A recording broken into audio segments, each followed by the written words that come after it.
तो दोस्तों आज हम सप्लायर इवैल्यूएशन के बारे में बात करेंगे। मैं हूं जगदीश प्रसाद और आप देख रहे हैं क्यूपीआई शॉर्ट्स।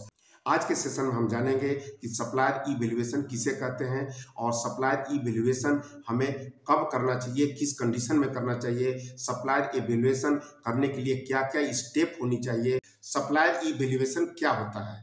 देखिए, supplier evaluation is a process in which we measure and monitor the performance of the supplier. यानी कि सप्लायर इवैल्यूएशन जो है वो एक प्रोसेस है जिसमें हम सप्लायर का ऑडिट करते हैं और उसके परफॉर्मेंस को जानने की कोशिश करते हैं। सप्लायर इवैल्यूएशन में हम क्या क्या चेक करते हैं? सप्लायर इवैल्यूएशन में हम सप्लायर का पूरा प्रोसेस चेक करते हैं, उनके सिस्टम को पूरा चेक करते हैं। सप्लायर इवैल्यूएशन हमें कब करना चाहिए? देखिए, सप्लायर इवैल्यूएशन हमें दो कंडीशन में करना चाहिए। पहला एग्जिस्टिंग सप्लायर के लिए और दूसरा न्यू सप्लायर के लिए। जब हमारा एग्जिस्टिंग सप्लायर का इवैल्यूएशन करते हैं तो हमें उसमें हिडन कॉस्ट, हिडन वेस्टेज जो है पता चलता है, जिसे हम दूर करके हम सही रेट में सही क्वालिटी, सही प्रोडक्ट हम सप्लायर से ले सकते हैं। नए सप्लायर के लिए जब हम उसका इवैल्यूएशन करते हैं तो उसके इवैल्यूएशन में हम बेस्ट सप्लायर का सिलेक्ट करते हैं जो कि हमें हाई क्वालिटी का प्रोडक्ट सप्लाई कर सकते हैं।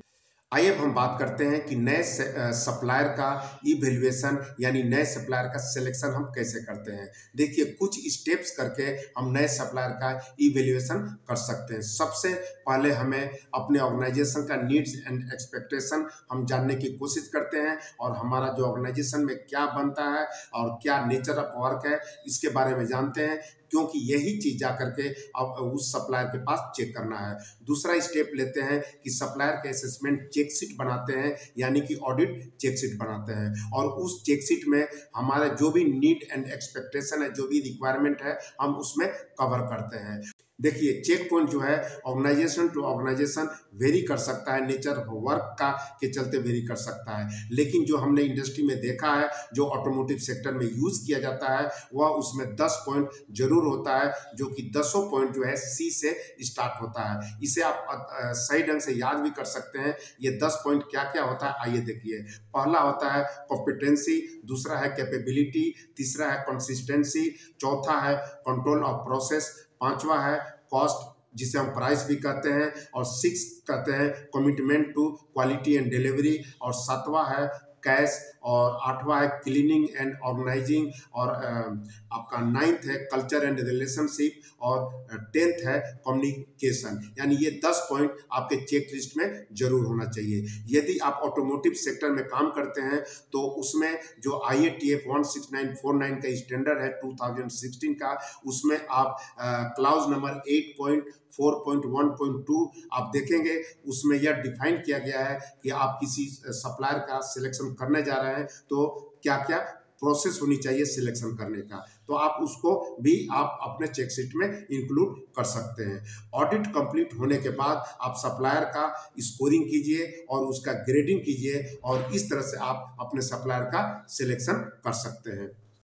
आइए अब हम बात करते हैं कि यदि आप किसी का सप्लायर का ऑडिट कर रहे हैं और उसको स्कोरिंग करने जा रहे हैं, ग्रेडिंग करने जा रहे हैं, तो कैसे करेंगे। देखिए, स्कोर करने का 4 कंडीशन होता है जो आपको मैं समझाने की कोशिश कर रहा हूँ। सबसे पहले देखिए, पहला कंडीशन ये है कि यदि रूल्स है, यानी कि स्टैंडर्ड को वह उसके पास है और उसके अनुसार काम कर रहा है, तो आप 100% मार्क दे सकते हैं। फॉर एग्जाम्पल, अगर कोई पॉइंट 4 मार्क्स का है तो 4 में 4 आप दे सकते हैं। दूसरा है कि रूल्स अवेलेबल है लेकिन काम पार्शियली हो रहा है, यानी कि कुछ कम हो रहा है, तो आप 50% या 75% मार्क्स दे सकते हैं। फॉर एग्जाम्पल, यदि कोई पॉइंट 4 मार्क्स का है तो आप 2 या 3 दे सकते हैं। तीसरा कंडीशन है कि उसके पास यदि रूल्स यानी स्टैंडर्ड नहीं है और कुछ काम कर रहा है स्टैंडर्ड नहीं रहते हुए भी, तो आप केवल 25% मार्क्स दे सकते हैं, यानी कि 4 में 1 दे सकते हैं। और जो चौथा है, यदि उसके पास कोई रूल रेगुलेशन नहीं है, कहीं रिकॉर्ड भी नहीं हो रहा है, तो आप आप उसे 0 मार्क्स दे सकते हैं। इस तरह से आप स्कोरिंग सिस्टम अपना सकते हैं। अब आइए हम बात करते हैं कि ग्रेडिंग कैसे करेंगे।